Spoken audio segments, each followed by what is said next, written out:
Y en eso el cristiano tiene que aprender a trazar bien la palabra de verdad. Voy a seguir leyendo el siguiente verso, verso 3. Dice, y todos comieron el mismo alimento que espiritual.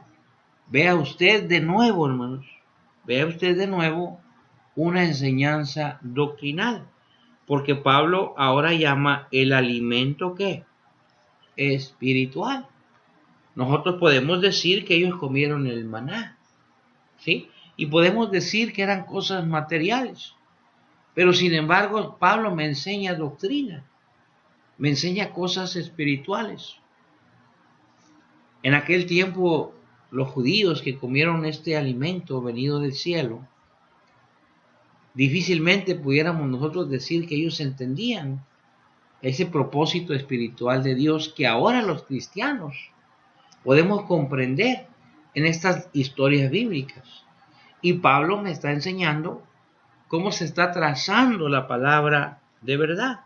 Y fíjese el versículo 4 y dice, y todos bebieron la misma bebida espiritual, porque bebían de la roca espiritual que los seguía, y la roca era Cristo.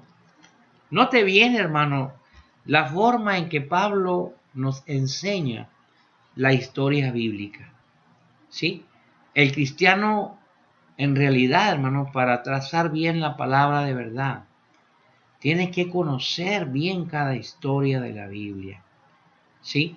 Y entonces, después de conocer bien la historia de las escrituras, de cualquier cosa que se nos narre, estoy enfatizando esto porque es importante para trazar bien la palabra de verdad. Ahora usted tiene que entender las doctrinas espirituales, hermano, que nos enseña la Biblia. Y luego fíjese bien lo que dice en el versículo 5. Pero de los más de ellos no se agradó Dios, por lo cual quedaron postrados en el desierto. Ahora Pablo nos lleva de nuevo, hermanos, a algo histórico, ¿sí? Nos lleva a estas historias de la Biblia con un propósito. Y el propósito de habernos recordado esta historia bíblica es para enseñarnos a trazar bien la palabra de verdad, porque en el versículo 6, ahora Pablo me va a decir algo muy importante para usted y para mí. Y dice en el versículo 6, mas estas cosas sucedieron como ejemplo, y ahora yo le voy a pedir que encierre con su pluma, con un lápiz, o usted lo señale con un color sobre su Biblia, donde dice, mas estas cosas sucedieron como ejemplo, ahora póngale para nosotros, ¿sí? Entonces es importantísimo comprender cómo está trazando la palabra de verdad el apóstol Pablo. Primero nos enseñó que la Biblia es un libro histórico, está lleno de historias bíblicas, pero con propósitos divinos. Nos enseñó que esa historia bíblica está llena de enseñanzas espirituales, de cosas doctrinales, que nosotros los cristianos hoy debemos de aprenderlas, trazando bien la palabra de verdad.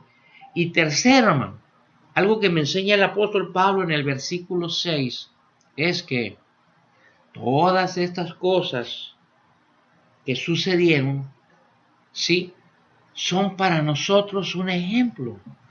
¿Qué estamos diciendo con esto, hermano?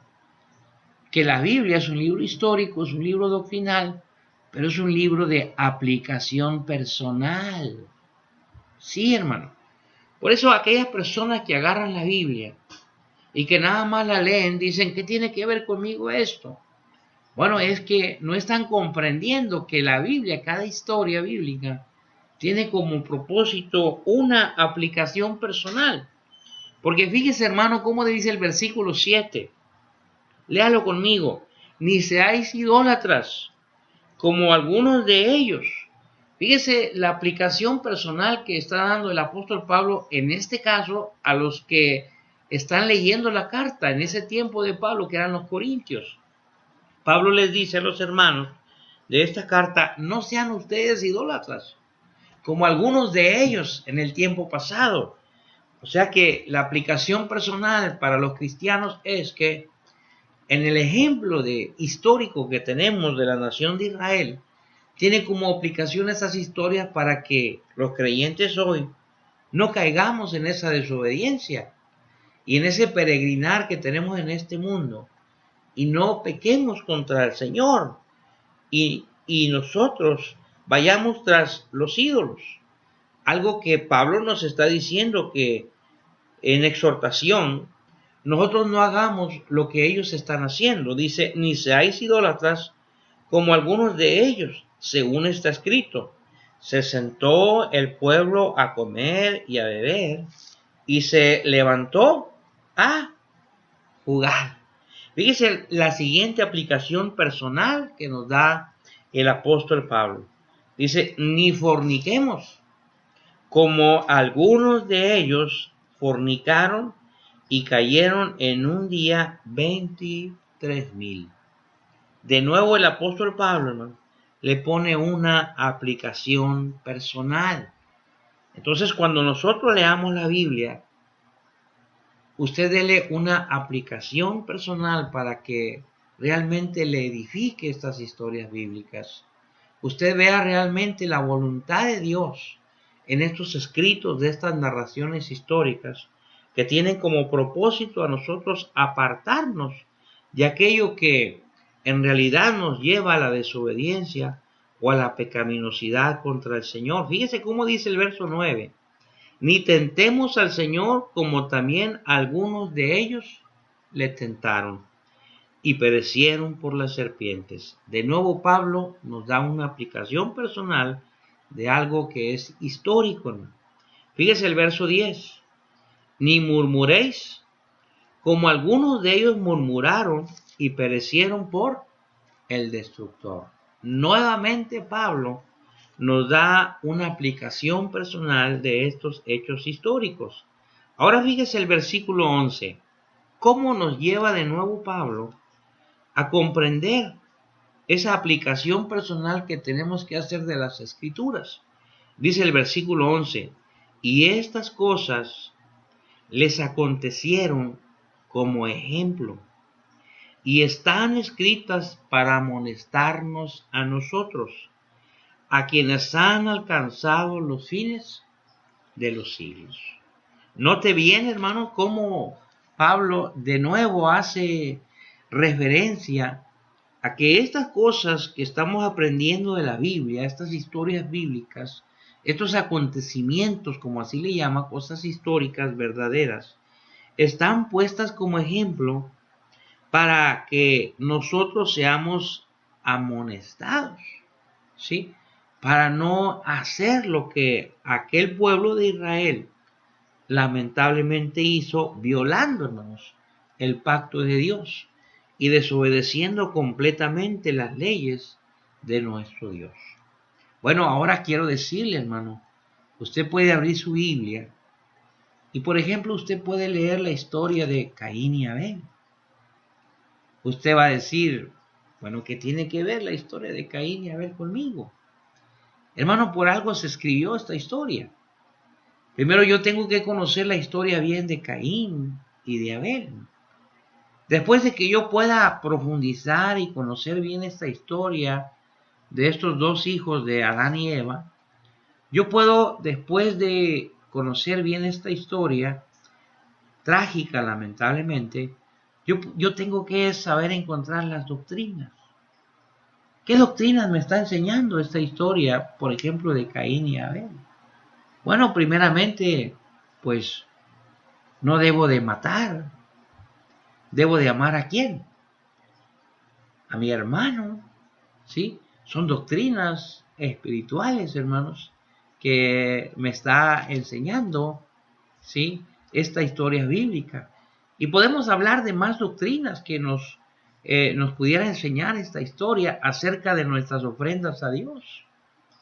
Por ejemplo, ahí nos dice claramente que Dios rechazó la ofrenda de Caín, hermano. Pero ¿por qué la rechazó? Si nosotros leyéramos el pasaje y usted puede abrir su Biblia, usted se va a dar cuenta que dice la Biblia que Dios miró a Caín y después dice, y miró a su ofrenda. Entonces quiere decir que Dios hizo dos cosas. En los adoradores que se presentan ante Dios, primero Dios mira a la persona. Y no estamos hablando de las cosas exteriores, de cómo eres tú, sino cuando dice miró a Caín, está mirando su corazón. Está mirando a ese adorador, si realmente ese adorador tiene realmente ese corazón, hermanos, correcto delante de Dios. Y dice que miró a Caín y luego después miró a su ofrenda. Y no le agradó Dios lo que Caín le ofreció. ¿Sí? En cambio, cuando dice de Abel, dice que miró a Abel y después miró a su ofrenda.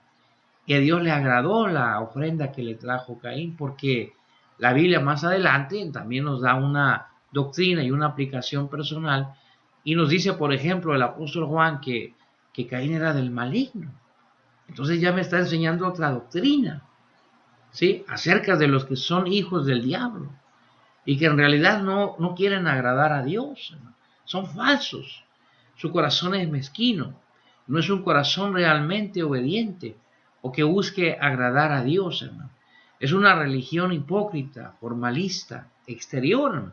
Y debe tener cuidado el cristiano o el creyente hoy en día de traer ofrendas como la de Caín, porque por dentro está odiando a su hermano que está a su lado, sentado quizás ahí en la banca, o dirigiendo una oración, o dirigiendo un canto, ¿sí? Y que el mismo hermano lo odia a ese otro hermano, o está lleno de envidias, porque ora bien, porque predica bien, porque canta bien, o yo no sé por qué causa, pero ahí estamos viendo otra vez una semejanza de Caín y Abel, porque me enseña doctrinas, esta historia bíblica, pero también me enseña la Biblia, yo tengo que aprenderla, que esas historias bíblicas tienen una aplicación, ¿qué, hermanos? Personal, ¿sí? Entonces cualquier historia que usted lea en la Biblia, hermano, tiene que ver las doctrinas y la aplicación personal. Por eso voy a repetir de nuevo este versículo 11 de Primera de Corintios, hermanos, capítulo 10. Y estas cosas les acontecieron como ejemplo y están escritas para amonestarnos a nosotros, a quienes han alcanzado los fines de los siglos. Muchas veces usted dirá, ¿cómo es que Dios permitió que Caín matara a su hermano? Bueno, hermano, muchas cosas Dios las permitió que sucedieran. Claro, Dios dio libertad y libre albedrío, pero Dios permitió que estas cosas sucedieran como al pueblo de Israel en el desierto, hermano, que fueron probados y tantas cosas para enseñarnos a nosotros doctrinas espirituales. Imagínense, Dios les mandó el maná por casi 40 años. Y todo esto nos enseñan doctrinas espirituales, pero así es Dios, hermano. Imagínense, Dios los trajo caminando por 40 años. ¿Sí? Un peregrinaje por ese tiempo para enseñarnos, hermanos, realmente a confiar en Dios. Eso que el pueblo que no aprendió a confiar en Dios, por ejemplo, en el llamado monte de la tentación, cuando Jesús es llevado al desierto para ser tentado, lo que Israel no aprendió, hermanos. Sí, en el camino al desierto Jesús lo aprendió, hermanos, en esos 40 días, en que el Señor, hermanos, ayunó y tuvo hambre. Pues cuando Satanás vino el tentador, el Señor Jesús dijo, no solo de pan vivirá el hombre, sino de toda palabra que sale de la boca de Dios. Y si usted ve ese pasaje, lo va a encontrar allá en el Pentateuco, ¿sí? Allá en los escritos de Moisés, que eran las enseñanzas que realmente el pueblo debería aprender a confiar en la providencia de Dios, a confiar de que Dios es fiel y que Dios proveerá para nuestro sustento y que Dios dará el alimento para fortalecernos. Y todo eso era para que el pueblo confiara, pero lamentablemente el pueblo siempre vivió desconfiando de toda palabra del Señor.